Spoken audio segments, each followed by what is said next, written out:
Hola a todos, mi nombre es Pablo Montesinos, soy estudiante de medicina de quinto año y a continuación le voy a hacer ayudantía de biología, tema transducción de señales. Vamos a buscar el entero y comenzamos.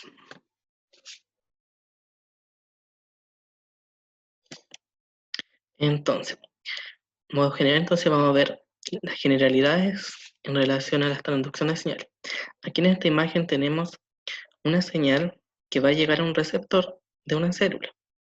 Entonces, este receptor se va a activar y al mismo tiempo va a activar una proteína, la que luego va a activar una cascada de señalización. Estas señales pueden ir al núcleo y transcribir genes. Entonces, los mecanismos de transducción de señales son un sistema de coordinación de las funciones de los organismos pluricelulares mediante comunicación celular. Vamos a tener que para que esto funcione van a estar involucrados mensajeros. En este caso tenemos mensajeros extracelulares como las hormonas, feromonas, factores de crecimiento y neurotransmisores. También tenemos segundos mensajeros que son los que actúan a nivel intracelular. Tenemos en este caso el AMP cíclico, el GMP cíclico, ion calcio, inositol trifosfato y el diacilglicerol. También vamos a tener terceros mensajeros. En este caso van a ser estos mismos segundos mensajeros que, además de actuar a nivel de la célula, por ejemplo el calcio, van a salir de la célula y pueden ir a actuar a otra célula. Entonces ese sería como el concepto de tercer mensajero.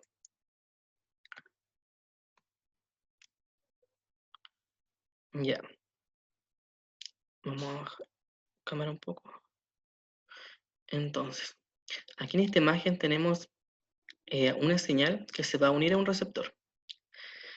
Y esta unión va a generar cambios conformacionales en el receptor. Entonces, como vemos aquí, cambia el color que quiere demostrar que hay un cambio. Luego este cambio se va a ir hacia el final del receptor a nivel intracelular, lo que va a provocar una respuesta o activación de otra molécula. En este caso, se activa esta molécula que luego se va a ir a unir con otra. En este caso, puede actuar en conjunto con otros receptores, pero no necesariamente tiene que ser así. También puede actuar sola. Entonces, en esta imagen tenemos a modo de ejemplo una señal que va a ser la epinefrina, que va a activar una cascada de señales. Va a activar a la adenilil ciclasa, y esta va a activar el MP cíclico y así va a generar una cascada de señalización que se va a ir amplificando.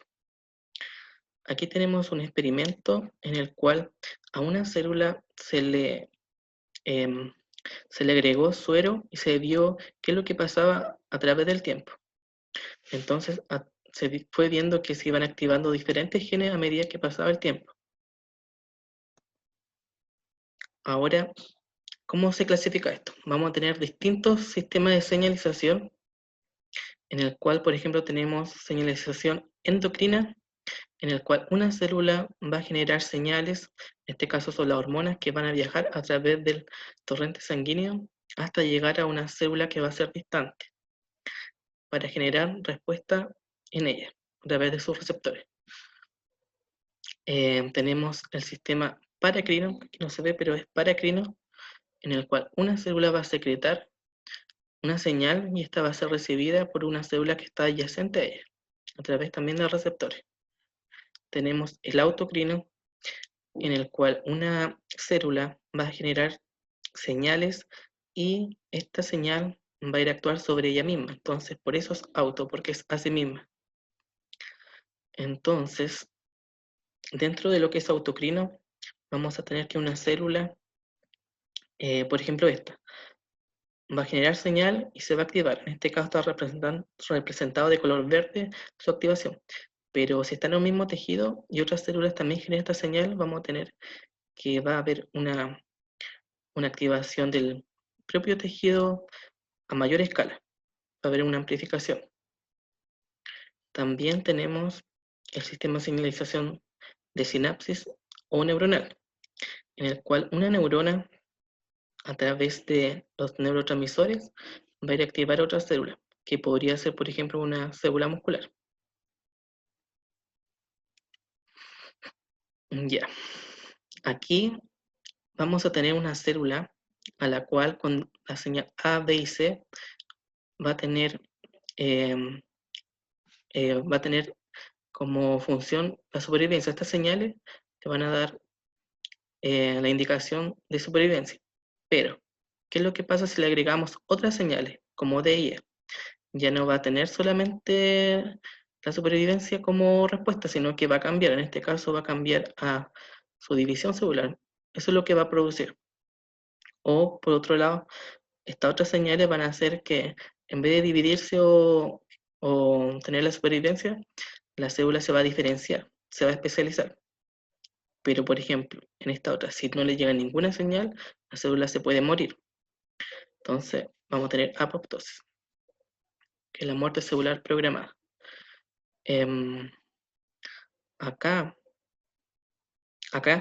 tenemos a modo de analogía, por ejemplo, lo mismo, que por ejemplo a un bebé se le dan distintos alimentos y reacciona diferente. Entonces sería como una analogía de esto, que diferentes señales pueden generar en la misma célula distintas respuestas. Y en este otro lado tenemos lo contrario, que una misma señal puede generar distintas respuestas en tejidos diferentes. Entonces, esto podemos hacer la analogía, por ejemplo, si tuviéramos un comentario en Facebook, ese comentario también puede generar distintas respuestas o reacciones, como para que se entienda un poco más. Ahora, a modo general vamos a tener principalmente dos clases de receptores, que van a ser los receptores superficie celular y los receptores intracelulares.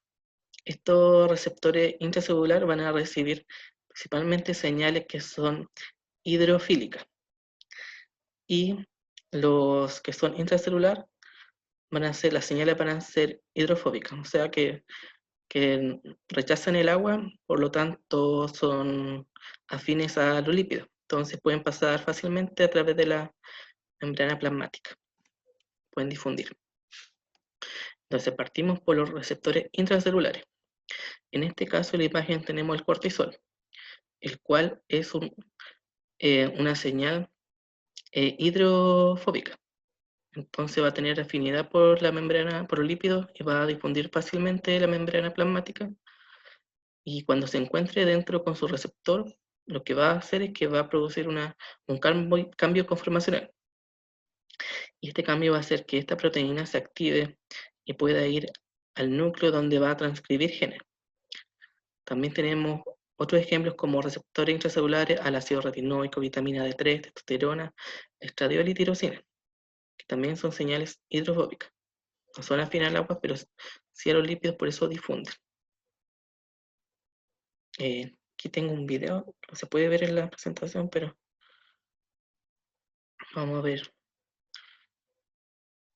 en YouTube.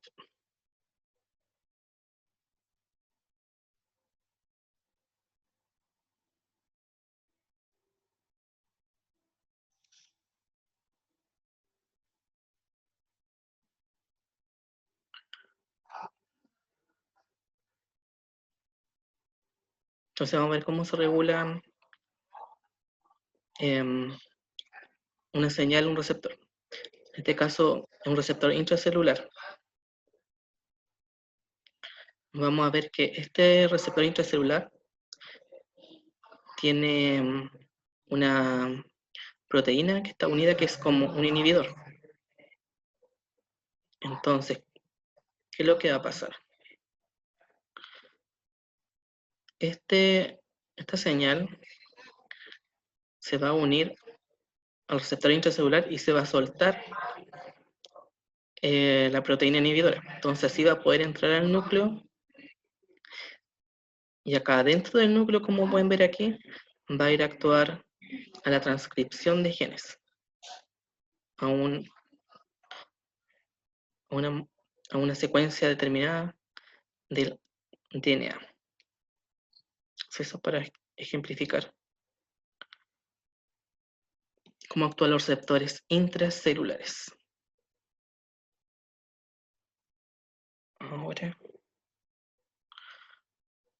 Ahora vamos a tener dentro de los receptores de superficie celular, vamos a ver el segundo tipo, En estos casos podemos ver aquí que los receptores intracelulares van a estar aquí en la de superficie celular van a estar aquí en la membrana plasmática. Entonces, va a llegar una señal, se une al receptor de superficie celular y cuando está activada va a generar respuesta dentro de la célula. Entonces se va a activar una proteína, esta va a activar a otra, y esta va a poder ir al núcleo para participar en la transcripción de genes. Entonces vamos a tener diferentes tipos de receptores de superficie celular. Tenemos, por ejemplo, receptores unidos a canal iónico, en el cual el ligando va a llegar al receptor y va a generar que este canal se pueda abrir. Entonces los iones van a poder difundir hacia la célula. O también podría unirse y hacer que los iones salgan de la célula. También tenemos los receptores unidos a proteína G, en el cual vemos aquí que llega el ligando, lo que hace que se pueda unir después al receptor la proteína G y se active.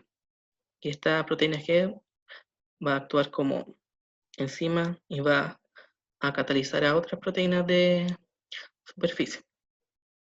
También tenemos por último las enzimas unidas, los receptores unidos a enzimas, en el cual vamos a tener dos tipos principalmente. Tenemos, en primer lugar, que llega un ligando y se une al receptor, y el mismo receptor tiene la actividad catalítica, o llega el ligando, se une al receptor, pero este receptor activado no tiene la capacidad catalítica, sino que tiene que unirse a otra proteína que va a ser la enzima.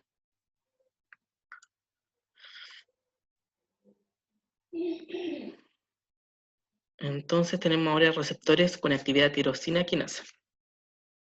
En este ejemplo tenemos un ligando que se va a unir a dos receptores. Entonces tenemos un monómero, y al unirse va a formar un dímero activado. Pero por otro lado, tenemos que este ligando puede unirse a un solo receptor. Entonces cuando se une uno a uno, también tiene que, al final igual se va a unir a otro receptor, pero no lo une directamente al tiro. ¿Y qué es lo que va a pasar? Después que está este dímero activo, esto va a permitir que se transfosforile, como se ve acá. Y esta transfosforilación va a hacer que después se puedan unir otras moléculas, porque ahí va a estar el receptor ya activado. ¿Qué es lo que pasaría si no tenemos un normal funcionamiento de los receptores? Eso es lo que puede ocurrir en la célula cancerígena, en la que, por ejemplo, podemos tener mutaciones en la estructura. Entonces, al tener, por ejemplo, estas pelotitas, que sería como una mutación, el receptor va a estar siempre activado. Por ejemplo, ya aquí tiene un cambio más notorio en la estructura. También va a hacer que el receptor esté siempre activado. Y por otra parte, también podemos tener la sobreexpresión del receptor. Entonces, la señal va a ser también mucho más amplificada y constante. Esto se da en las células que son cancerígenas, donde tenemos todas estas mutaciones y nos va a generar estos problemas. Entonces, ahora tenemos el receptor del factor de crecimiento epidermal, que es otro ejemplo de receptores de superficie. Aquí tenemos el receptor monómero, y cuando llega el factor de crecimiento epidermal, esto se va a unir, que va a producir su transfosforilación, y a través de esto se van a poder unir más moléculas y para poder activarla. Aquí es importante una molécula que es el RAS, la cual cambia de GDP a GTP hacia la activación. ¿Qué es lo que pasa si hay una disfunción en el receptor del factor de crecimiento epidermal? Vamos a tener aumento de la invasión, metástasis, proliferación, angiogénesis de la supervivencia. Y también vamos a tener disminución de la apoptosis. Entonces, este receptor es súper importante para todo lo que tiene que ver con la proliferación. Y si falla, nos va a conducir al cáncer. Es muy probable porque es súper gatillante su respuesta en eso. Aquí vamos a tener un video. Espero que se pueda ver. Si no, Nos vamos. Ahí se ve. Sí se logró.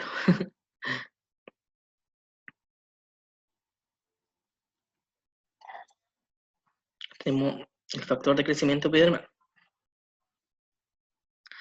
que como dijimos, participa en todo lo que es funciones de crecimiento, de proliferación. Entonces, aquí podemos ver que tenemos el receptor del factor de crecimiento epidermal, que está en la membrana celular. Entonces, tiene dos formas el receptor: extendida y acoplada.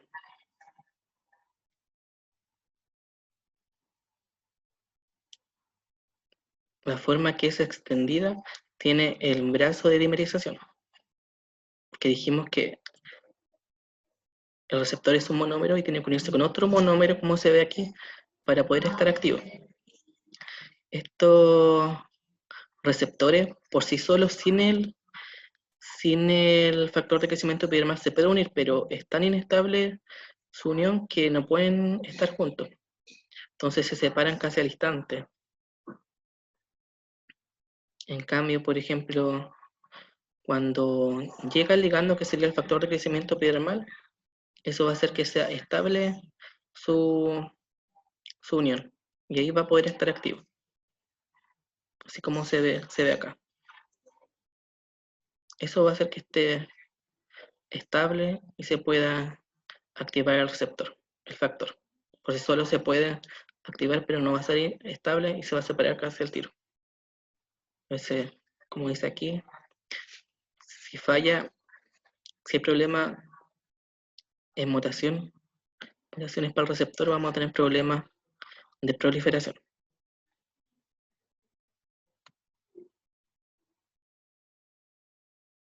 Ya. Ahora vamos a ver el receptor de insulina. En este caso tenemos que los monómeros ya están unidos. No es como el caso anterior del receptor del factor de crecimiento epidermal, que se unen luego de que llega el ligando. En este caso ya están unidos. Entonces vamos a tener que llega la insulina.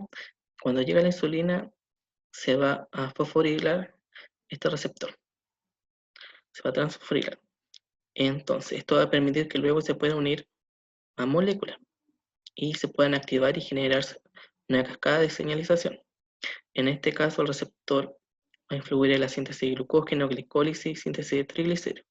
Tenemos acá también una imagen en la cual la activación de este receptor de insulina va a producir que puedan liberarse los GLUT4 desde aquí y puedan llegar a la superficie de la célula. ¿Para qué? Para que pueda entrar la glucosa, porque a través de estos canales GLUT4 va a entrar la glucosa. Eso es súper importante. Ahora, vamos a ver receptores con actividad serina, treonina, quinasa. En este caso vamos a tener que llega el ligando que el factor de crecimiento transformante beta, el cual se va a unir a su monómero y cuando se una va a hacer que se pueda unir a otro monómero. Este es el primero, el que tiene el dominio serina, treonina, quinasa. Entonces cuando se unen, este dominio va a hacer que se fosforile el otro. Y ya fosforilado, este va a producir que se puedan unir otras moléculas y esta molécula va a ser fosforilada. Y en este estado de fosforilación, como se ve acá, se va a unir a otra molécula y juntas van a ir al núcleo y van a participar en la transcripción de genes. Entonces, ¿para qué nos sirve el factor de crecimiento transformante beta? Porque controla el ciclo celular, la producción de proteínas de la matriz extracelular, la diferenciación, la apoptosis, angiogénesis, motilidad, sistema inmune y metástasis. Ahora, tenemos receptores con actividad enzimática, lo que dijimos delante, que vamos a tener receptores que al unirse al ligando, por sí mismos van a tener la actividad enzimática, o por otro lado, llega la señal, se une al receptor, pero este no va a tener la actividad enzimática, sino que cuando esté activo se va a unir a una enzima y ahí sí va a tener actividad enzimática. Acá en este ejemplo tenemos el receptor de citoquinas, como por ejemplo el interferón alfa, el cual se va a unir a su receptor, va a producir un dímero y lo que va a pasar es que las enzimas activadas se van a fosforilar y luego estas enzimas que están fosforiladas, que están aquí, van a fosforilar al receptor y así se va a activar el receptor para que luego se puedan unir otras moléculas y estas moléculas también se van a fosforilar para activarse. Aquí tenemos lo mismo, que ya activado el receptor y fosforilado, llega esta molécula al estar, se fosforila, sale del receptor, se une a otras moléculas y así se dirige al núcleo ya activado para transcribir genes. Ahora vamos a ver el receptor para el factor de necrosis tumoral. En este caso tenemos que el receptor es un trímero. Se ven monómero, monómero y monómero unidos. Entonces, llega el ligando que el factor de necrosis tumoral, este puede generar distintas vías de señalización. En este caso, el 2 va a generar señales proangiogénicas. En cambio, el receptor 1 puede generar diversas señales, transcribir genes, al mismo tiempo puede participar en muerte celular, apoptosis. Entonces, ¿qué es lo importante de esto? Que este receptor, cuando se active, va después a activar a la quinasa IKK. Y esta quinasa va a actuar sobre este conjunto, que hay que tener en consideración primero que el NFK-beta está inactivado por el IK-beta. Entonces, ¿dónde va a actuar el IKK? Va a actuar sobre el IK-beta. ¿Qué es lo que va a hacer? Que se destruya. Cuando esté inactivado el IK-beta, va a quedar libre y activado el NFK-beta para ir al núcleo y transcribir genes. Es importante decir que este receptor, cuando está activado, va a tener funciones como aumento de la inflamación, infiltración celular, angiogénesis, aumento del CRP sérico y degradación articular. Esas van a ser más o menos sus funciones. Entonces, aquí tenemos un resumen de lo que estamos hablando. Tenemos un ligando que se une a su receptor y lo va a activar, va a formar este dímero. Cuando esté activo, va a activar la serina tronina quinasa, la cual va a ir al núcleo, puede ir al núcleo y activar la transcripción de diferentes genes. Pero también puede actuar directo sobre los polirribosomas. Y estos, cuando estén activos, pueden también participar en la transcripción de genes. O sea, no es solo una vía que sea directa, sino que es como una cascada y pueden actuar en diferentes vías de señalización. Eso es como lo importante saber. Que no es solo una vía como directa, sino que hay muchos caminos. Entonces, vamos a hacer unas preguntas para ver la primera parte de la materia. Entonces, primera pregunta. ¿Cuál de las siguientes sustancias no es un mensajero intracelular? Entonces tenemos GTP, ion calcio, AMP cíclico, diácido glicerol, y la E dice todos los mensajeros son intracelulares. Entonces todos son mensajeros intracelulares. Entonces pueden colocar pausa si quieren para responderla. Ya. Entonces, al principio había una lista de los mensajeros intracelulares. Y entonces la respuesta correcta es que el GTP no es un mensajero intracelular. Sí lo es el ion calcio, el AMP cíclico y diacilglicerol. Entonces, esta es la respuesta incorrecta. Pregunta 2. ¿Cuál de los siguientes sistemas de señalización tiene su órgano diana a distancia? Entonces hay que saberse los sistemas de señalización. Tenemos paracrino, autocrino, neuronal, endocrino y por contacto. Ahí pueden colocar pausa y pensar.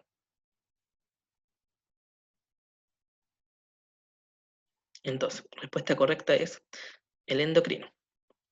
Es el sistema en el cual tiene su órgano blanco o diana a distancia, que es a través de hormonas. Ahora, dentro de la segunda parte vamos a ver las proteínas G, receptores acoplados a proteínas G. En este caso las proteínas G pueden ser monoméricas, como las GTPases pequeñas.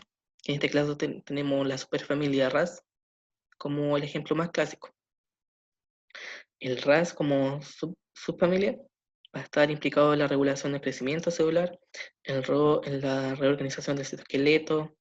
El ARF participa en el tráfico de vesícula, el RAP en la secreción y vía de endocitosis, el RAN en el transporte de RNA y proteínas dentro y fuera del núcleo. Y también tenemos las triméricas, que también son llamadas como proteínas G propiamente tal. Entonces, vamos a ver las primeras que van a ser las GTPasas pequeñas. Vamos a bajar esto para que se vea la imagen. Entonces, tenemos en esta imagen que, ¿qué es lo que va a pasar? Llega un ligando, se une a un receptor y este receptor cuando está activado va a unirse a diferentes moléculas. Y cuando estén activas, estas van a ir a activar, por ejemplo, al RAS. Y este RAS va a cambiar su formación de GDP a GTP. Ese va a ser el cambio que va a producir esta activación del receptor. Acá tenemos, por ejemplo, que el RAS, para poder estar activo y cambiar su formación de GDP a GTP, va a actuar el GEP. Y para volver a su forma inactiva, va a producirse la hidrólisis y ahí va a actuar el GAP.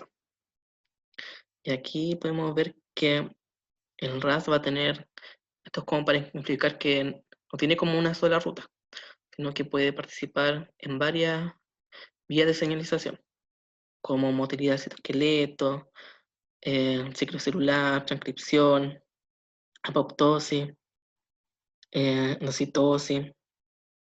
Entonces es muy amplia la gama de vías a las cuales va a seguir. Dentro de esto del RAS hay que tener en consideración que este puede sufrir mutaciones, el gen que codifica para el RAS. Entonces va a pasar de un protoncogen a un oncogen. Y vamos a tener que los sitios más afectados en este caso va a ser el páncreas con un 90%, el colon 50%, pulmón 30%, tiroides, vejiga, ovario, también mama, piel, hígado, riñones y también en algunas leucemias. Pero lo más impresionante es ver que en el páncreas en un 90% puede estar asociado la mutación del gen RAS, así que hay que tener ojo. Ya, ahora receptores acoplados a proteína G. Vamos a empezar viendo, por ejemplo, que en este va a llegar un ligando, se va a unir a este receptor que tiene como forma de serpiente, porque pasa al intracelular, después se devuelve al X-ray y como que va pasando como una serpiente por la membrana plasmática. Y está unido a una proteína G, que esta proteína G tiene 3 subunidades, la alfa, la beta y la gamma.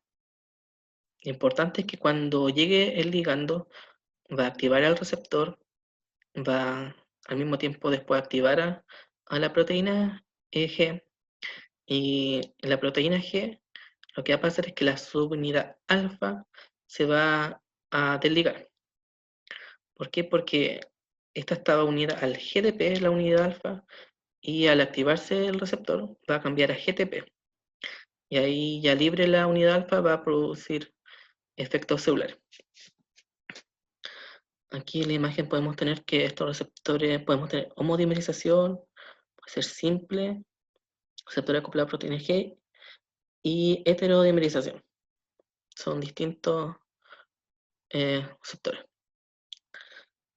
Y lo importante es saber que todo esto puede producir una cascada de señales, también puede participar en la transcripción de genes, en el desarrollo de la célula. Entonces también tiene múltiples funciones. Aquí tenemos un listado de las funciones que producen los receptores de las proteínas, que por ejemplo hay acción hormonal, secreción de hormonas, neurotransmisión, quimiotaxis, citosis. También puede participar en el control de la presión sanguínea, la embriogénesis, crecimiento y diferenciación celular, desarrollo, el olfato, el gusto, la visión, también en infecciones. Entonces, una amplia gama de funciones que tienen estos receptores acoplados a proteína G. Aquí tenemos también el mismo ejemplo. Tenemos un receptor, va a llegar el ligando, se va a unir a este receptor y va a producir cambios conformacionales que van a hacer que se pueda activar esta proteína G. Al estar activa, esta enzima va a ir a actuar a otra proteína, que puede ser, por ejemplo, activar una enzima o un canal iónico.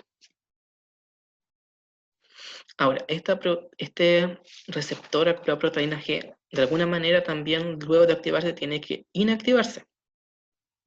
Entonces, el primer paso, lo normal es que haya una hidrólisis de GTP a GDP. En este caso tenemos toda la secuencia. Tenemos un receptor inactivado que llega a la hormona, esto hace que se active el receptor, va a producir que se una la proteína G, y esto va a hacer que se libere la subunidad alfa, produciendo el cambio de GDP a GTP, y la subunidad alfa se va a unir a un efector que lo va a activar. Pero luego esto no puede estar siempre activo, por lo tanto ahí vamos a tener hidrólisis de la subunidad alfa y va a pasar de GTP a GDP. Entonces se va a devolver a su estado inicial. Pero ¿qué es lo que pasa si esto no ocurre? Entonces, la célula también tiene otro mecanismo para contrarrestar esto y volver a lo normal, que es el bloqueo a través de la arrestina beta. Esta arrestina beta lo que va a hacer es que se va a unir a este receptor y va a producir su endocitosis, para que así pueda estar inactivo. Entonces, si no es por la buena, es por la mala, como para que se lo aprendan. Entonces, esta proteína G va a tener diferentes ligandos endógenos. Podemos tener, al mismo tiempo que esta proteína G, con sus distintas subunidades, la alfa, cuando se separe, puede ser una alfa I, que es de inhibitoria, una alfa Q, una alfa S, que es de estimuladora. Y esta subunidad alfa, como GTP, se va a unir a otras señales o moléculas, como adenilil ciclasa, fosfolipasa beta, entre otras. Entonces vamos a ir viendo algunas. Entonces la proteína G y la adenilato ciclasa. Tenemos en esta imagen que llega ligando a su receptor unido a proteína G. ¿Y qué es lo que va a pasar? Va a ser que, como dijimos anteriormente, la subunidad alfa cambie el GDP por el GTP. Luego se va a liberar la subunidad alfa, va a unirse a un efector. En este caso tenemos que es la adenilato ciclasa. Y cuando esté activa la adenilato ciclasa, esta tiene como función transformar el ATP en AMP cíclico. Entonces, ahí está lo importante, que la adenilato ciclasa transforma el ATP en AMP cíclico, que es otro mensajero intracelular que tenemos. Entonces aquí tenemos lo mismo. Se activa la adenilato ciclasa, se produce el AMP cíclico, pero este AMP cíclico también activa a otra proteína o señal, que es la proteína quinasa A, y vamos a tener diferentes funciones también. Entonces, también vamos a tener otra cascada y muchas vías de señalización. Esta imagen de acá es para ejemplificar que la adenilato ciclasa no solamente tiene una proteína G para activarse, sino que también tiene una proteína G inhibitoria para regularla, para tener también el feedback cuando ya no se necesite tanto su función. Entonces, ¿qué es lo que pasa cuando fallan estos mecanismos? Vamos a tener una pérdida de la regulación de la proteína G adenilato ciclasa. Vamos a tener estos dos casos para ejemplificarlo. Tenemos, por ejemplo, la toxina del cólera, en la cual viene el ligando de la toxina y lo que va a hacer es que a través del receptor se va a activar una proteína G que va a ser estimuladora. Esta proteína G va a activar a la adenilato ciclasa y por lo tanto la adenilato ciclasa, ¿qué es lo que pasa? Transforma el ATP en AMP cíclico. Entonces, este AMP cíclico va a tener como función activar canales iónicos, como por ejemplo el del cloro, y va a hacer que estos iones difundan hacia el exterior de la célula. Entonces se va a crear en el exterior de la célula un ambiente hiperosmótico, porque hay muchos solutos y iones afuera. Entonces, para tratar de regular esto, la célula va a tener que sacar agua para equilibrarlo. Y como consecuencia, si se pierde agua, vamos a tener deshidratación y la persona va a sufrir de diarrea. Entonces, eso es como el mecanismo de cómo actúa la toxina del cólera, que activa una proteína GS que es estimuladora. En este otro caso, tenemos la toxina de la tos convulsiva, que esta va a activar una proteína G, pero inhibitoria. Y va a ser incapaz, como la inhibitoria, su labor es inhibir a la adenilato ciclasa. Si está inhibida al mismo tiempo por esta toxina, no va a poder cumplir su función. Entonces siempre va a estar activa la adenilato ciclasa. Esto va a tener, como decía la profesora, muchos efectos más sistémicos. Ahora, vamos a tener, siguiendo la vía, vimos proteína G, luego venía la adenilato ciclasa, luego de la adenilato ciclasa teníamos el AMP cíclico, y ahora vamos a ver que el AMP cíclico activa también a otra proteína, que es la proteína quinasa A. Entonces, vamos a tener la proteína quinasa A, subunidad regulatoria y la subunidad catalítica. El AMP cíclico se va a unir acá, como pueden ver, a la subunidad regulatoria y así va a producir cambios conformacionales que van a hacer que se libere la subunidad catalítica. Entonces aquí pasamos acá cuando está libre la subunidad catalítica, la cual va a dirigirse al núcleo. ¿Para qué? Para activar a otra proteína, el CREB, bueno, no importa el nombre, pero va a activar a otra proteína, la cual la va a fosforilar, y al estar fosforilada va a estar activa y se va a unir a otra molécula, proteínas también, y lo importante es que va a ir al núcleo a transcribir genes. Entonces también podemos ver como una cascada de señalización. Y acá tenemos, por ejemplo, un ejemplo del glucagón, que por ejemplo el glucagón, cuando llegue la señal a su respectivo receptor, va a hacer que aumente el AMP cíclico y por lo tanto el AMP cíclico activa la proteína quinasa A. Y esto va a producir disminución de la síntesis de glicógeno. Entonces, como un modo más ejemplificador de todas estas vías. Ahora, proteína G, ahora no unida a adenilato ciclasa, sino que a fosfolipasa C-beta. ¿Qué es lo que va a pasar aquí? Va a llegar el ligando y, eh, y se va a activar. Entonces va a activar una subunidad de la proteína, va a activar la proteína G y va a transformarse de GDP a GTP. Entonces ya activa la subunidad, va a activar a la fosfolipasa C-beta. Entonces, la subunidad, la fosfolipasa C-beta, lo importante es que esta ya activa va a actuar sobre esta molécula, que es la que está aquí. Y esta molécula, que es el fosfoinositol bifosfato, esta se va a dividir en dos, en diacilglicerol y en inositol trifosfato.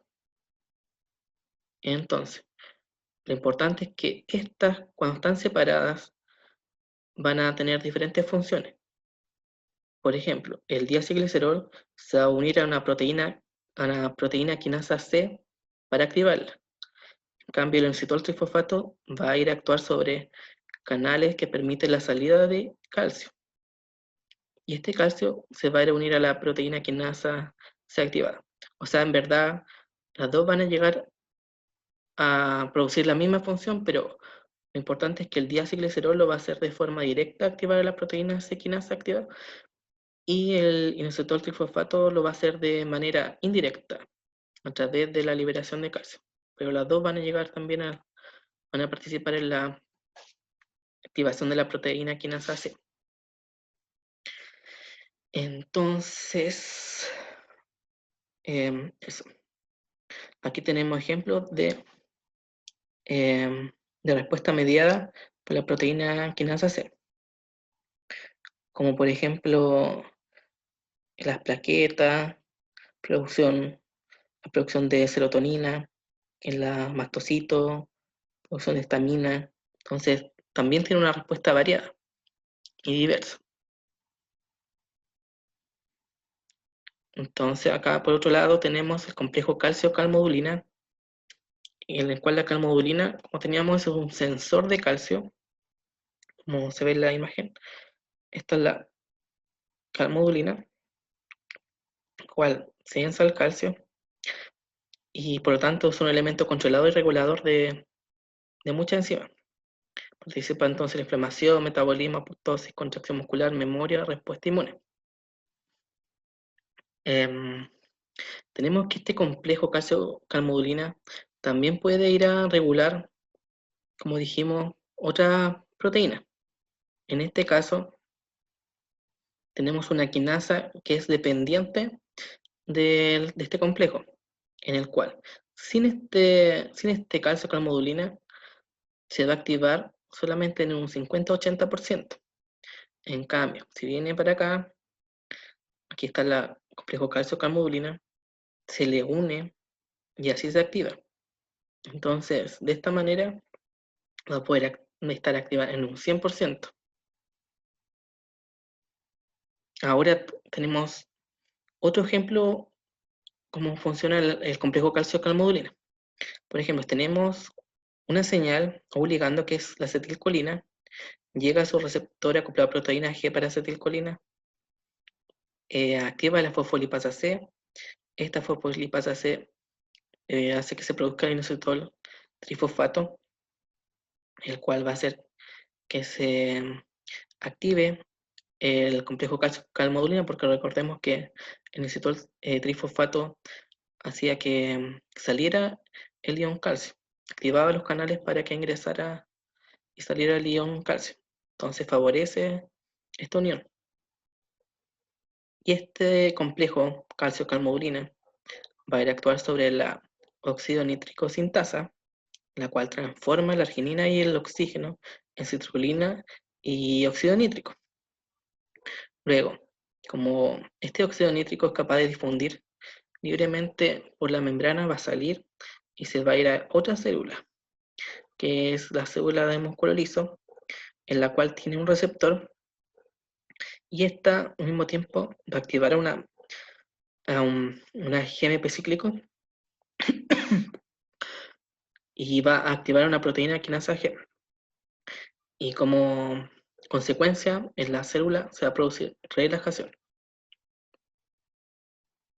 Entonces, como resumen, tenemos un receptor acoplado a proteína G, como se ve aquí, con las 3 subunidades, la subunidad alfa con el GDP, su forma inactiva. Entonces, llega al ligando y hace que se active la proteína G, que cambie de GDP a GTP en la subunidad alfa. Al estar activa la subunidad alfa, vamos a tener subunidad alfa inhibitoria, Q y estimulatoria. Entonces, estas van a ir a activar AMP cíclico. Por otra parte, para inactivar a este receptor asociado a proteína G, tenemos a la restina, que va a producir su endocitosis. Entonces, si tenemos problemas con este receptor, ya sean mutaciones, cualquier tipo, van a ocurrir enfermedades. Si falla, podemos tener obesidad, enfermedad cardiovascular, inflamación, cáncer, diabetes, enfermedad de Alzheimer. Entonces, este receptor es súper importante que funcione bien, si no podemos tener muchos problemas. Por ejemplo, aquí tenemos diversas enfermedades producto de problemas de la vía de señalización, ya sean sus distintas etapas. Por ejemplo, cuando tenemos una pérdida de señal, cuando, por ejemplo, en las enfermedades como diabetes tipo 1, se destruyen las células beta del páncreas, que son las que producen la insulina. Entonces, ya no vamos a tener esta señal por esta enfermedad, que la diabetes tipo 1 no queda ninguna célula beta capaz de producir. Por eso es que estas personas tienen que inyectarse insulina, porque no son capaces de ninguna forma de producirla de manera endógena. También tenemos señales que la señal no llega a destino, como por ejemplo la esclerosis múltiple, en la cual, como podemos ver aquí en la imagen, se va dañando la vaina de mielina que envuelve a esta neurona, esta axón de la neurona. Entonces, no se pueden transmitir, no pueden pasar los neurotransmisores. Entonces, la señal no llega a destino. Esta enfermedad, la esclerosis múltiple, produce debilidad muscular, visión doble, desequilibrio, no control de los movimientos y depresión. Otro problema que tenemos es que el blanco ignora la señal, como la diabetes tipo 2, en el cual el receptor para insulina no responde al estímulo como debiera. Entonces, en esta enfermedad, nunca en todo caso 100%. Por eso es que a estas personas, en algunas se les puede dar, por ejemplo, medicamentos como la metformina en vez de insulina, porque aún así funcionan algunos receptores. No es que estén destruidos al 100%, pero la producción de insulina es muy baja. Y también estos receptores no responden de la manera adecuada. También tenemos problemas cuando hay demasiada señal, como por ejemplo un infarto cerebral. En este caso, del infarto, esta necrosis que se va produciendo, el tejido va a liberar glutamato, el cual es un aminoácido que también actúa como un neurotransmisor y este es capaz de ir matando a las neuronas que van quedando alrededor, entonces también es súper dañino. Y también, como en el caso del cáncer, vamos a tener múltiples alteraciones, por ya sea mutaciones que van a producir puntos de control, que los puntos de control se pierden. Por lo tanto, la célula sigue proliferando sin control, lo que puede producir a la larga tumores. Pero no todo esto es tan malo, porque también gracias a que nosotros hoy en día sabemos mucho más que antes sobre la vía de señalización, podemos generar distintos tratamientos, como por ejemplo el asma, que es una enfermedad como se ve aquí, que se van obstruyendo la vía respiratoria, y para esto existen ciertas drogas que ayudan a que se relaje la musculatura lisa de los bronquios. Esto a través de todo de vías de señalización, que es lo que estamos viendo. Entonces, preguntas. ¿Qué sustancia activa a la proteína quinasa C? Se pueden colocar pausa si quieren para responder. Tenemos respuesta inositol trifosfato de forma indirecta, diacilglicerol de forma directa y un calcio de forma directa. Solo A y B son correctas o todas las anteriores. Entonces la respuesta correcta es que todas las anteriores son correctas. ¿Por qué? Porque el inositol trifosfato es el que va a activar los canales de calcio para que el calcio se pueda unir y se pueda activar la proteína quinasa C. Al mismo tiempo, el diacilglicerol también se une de forma directa para activar la proteína quinasa C y el calcio también directo. Entonces, todas son correctas. Enfermedad en la que el receptor diana no funciona a las señales de su ligando. Entonces, pueden colocar pausa si quieren. Tenemos esclerosis múltiple, diabetes mellitus tipo 1, asma, cáncer y diabetes 2. Entonces, ¿qué enfermedad entonces el receptor diana no funciona a señales de su ligando? Lo que estamos revisando recién. La respuesta correcta es diabetes mellitus 2. Esa es la que no funciona de manera correcta a su ligando. Y ahora 5. ¿Cómo se puede inactivar a la proteína G? Entonces, a través de bloqueo y endocitosis del receptor acoplado a proteína G por medio de la restina, a través de hidrólisis de GTP a GDP, a través de transfosforilación con la ayuda de la proteína quinasa A y B. Pueden colocar pausa también. Entonces, de la camarita. Si ya la contestaron, la respuesta correcta es la E. ¿Por qué?